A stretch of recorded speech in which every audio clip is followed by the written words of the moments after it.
పాఠశాలలో చదువుతున్న ఇద్దరు మైనర్లు ఉపాధ్యాయులు మందలించడంతో ఇంటి నుంచి వెళ్లిపోయిన ఘటన అనకాపల్లి జిల్లా నర్సీపట్నంలో చోటు చేసుకుంది. దీంతో అప్రమత్తమైన పోలీసులు 24 గంటల్లోనే వారిని క్షేమంగా గుర్తించి తల్లిదండ్రులకు అప్పగించారు. ఈ మేరకు టౌన్ సీఐ షేక్ గఫూర్ కు శుక్రవారం మీడియాతో మాట్లాడారు. 6వ తరగతి 7వ తరగతి చదువుతున్న ఇద్దరు విద్యార్థులు మొబైల్ ఫోన్లో ఇన్స్టాగ్రామ్ రీల్స్ చూస్తుండగా ఉపాధ్యాయులు గమనించి వారిని మందలించారు. ఈ విషయం ఇంట్లో తెలిస్తే తల్లిదండ్రులు మందలిస్తారనే భయంతో గురువారం సాయంత్రం పాఠశాల నుంచి ఇంటికి వెళ్లకుండా పరారయ్యారు. ఆ సాయంత్రం ఫిర్యాదు అందుకున్న వెంటనే పోలీసులు తక్షణమే ప్రత్యేక బృందాలకు ఏర్పడి పట్టణంలోని సీసీ కెమెరాల ఫుటేజ్ను పరిశీలించారు. దీంతో మైనర్లు ఆర్టీసీ కాంప్లెక్స్ కు వెళ్లి బస్సు ఎక్కి తమ బంధువుల ఊరికి వెళ్లినట్లు గుర్తించారు. వెంటనే సిబ్బంది సంబంధిత ప్రాంతానికి చేరుకుని శుక్రవారం మైనర్లను క్షేమంగా తీసుకొచ్చి నర్సీపట్నంలో ఉన్న వారి తల్లిదండ్రులకు అప్పగించారు. మైనర్లను క్షేమంగా గుర్తించడంలో శ్రమించిన పోలీస్ సిబ్బందిని పట్టణ సీఐ గఫూర్ అభినందించారు.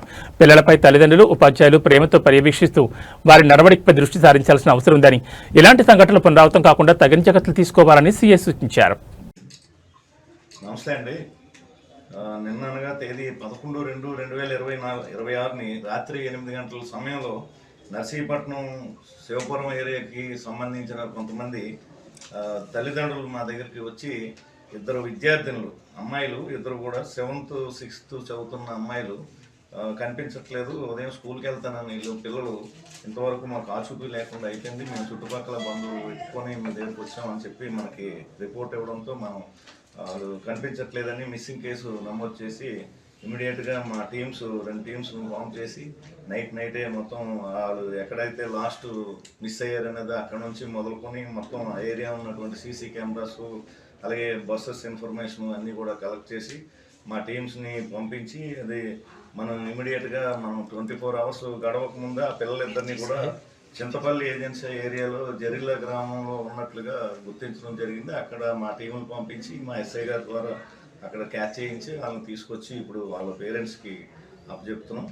అది ఎందుకు వీళ్ళ పేరు అనేది వివరాలన్నీ ఇంకా విచారిస్తున్నాం. మాకు తెలిసిన ప్రాథమిక వివరాలు ఏంటంటే క్లాస్లో టీచర్ ఏదో సరిగా చదవట్లేదని రీల్స్ అవి ఇన్స్టా రీల్స్ అవి ఏదో చేస్తున్నట్టుగా మందలించిన దాని మీద వాళ్ళు కొంచెం ఇబ్బంది పడి బాధపడి ఇంట్లో వాళ్ళకి తెలిస్తే ఏమైనా తిడతారనే ఉద్దేశంతో ఇంట్లో వాళ్ళకి చెప్పకుండా వెళ్ళిపోయినట్లుగా మనకు ప్రాథమికంగా తెలిసింది.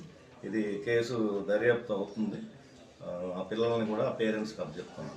Thank you. స్కూల్ జడ్పీ దగ్గర ఉంది కదా, గర్ల్స్ హై స్కూల్, అందులో వాళ్ళు 6th ఒకరు 7th ఒకరు చదువుతున్నారు పిల్లలు అని చెప్పేసి ఇంకా ఇంట్లో వాళ్ళకి అది తెలిస్తే మళ్ళీ ఎదురవుతుందని చెప్పి అమ్మాయి ఇంటికి రాకుండా ఈ అమ్మాయి ఆ అమ్మాయి పరిచయం మీద ఇద్దరు కలిసి బస్సు ఎక్కి ఈ అమ్మాయి మొదట ఒక అమ్మాయికి బంధువులు దూరపు బంధువులు ఉన్నారు, అక్కడికి వెళ్ళిపోయాడు.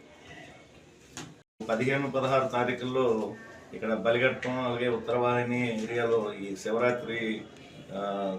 శివరాత్రిని పురస్కరించుకొని ఇక్కడ వచ్చేటువంటి భక్తుల కోసం మేము పోలీస్ తరఫున కూడా మేము బందోబస్తు ఏర్పాట్లన్నీ కూడా మేము రెవెన్యూ తహసీల్దార్ గారు, ఆర్డీఓ గారు, మున్సిపల్ కమిషనర్ గారు మళ్ళీ అందరం కూడా మా టీం అంతా కూడా వెళ్ళి అక్కడ చర్చించుకోవడం జరిగింది. అలాగే మా స్టేషన్ సిబ్బందితో పాటు పక్క స్టేషన్ నుండి కూడా మాకు సిబ్బందిని పిలిపించుకొని ఎన్సీసీ వాళ్ళు అలాగే మహిళా పోలీసు అందరు సేవలు అందించుకొని మేము ఎక్కడ ట్రాఫిక్ అంతరాయం కానీ అలాగే భక్తులకు ఎటువంటి ఇబ్బందులు రాకుండా ఏ రకంగా చేస్తే బాగుంటుంది అనేది మేమంతా కూడా ప్లాన్ చేసుకున్నాం. ఈ బందోబస్తు అంతా కూడా మేము రేపటి నుంచే మేము మా సిబ్బందిని ఈ బలిఘట్టం అండ్ ఉత్తరవాహిని ఏరియాలో మేము చేస్తాం. అలాగే క్యూ లైన్ మెయింటెనెన్స్ అన్నీ కూడా మేము చూసుకుంటాం.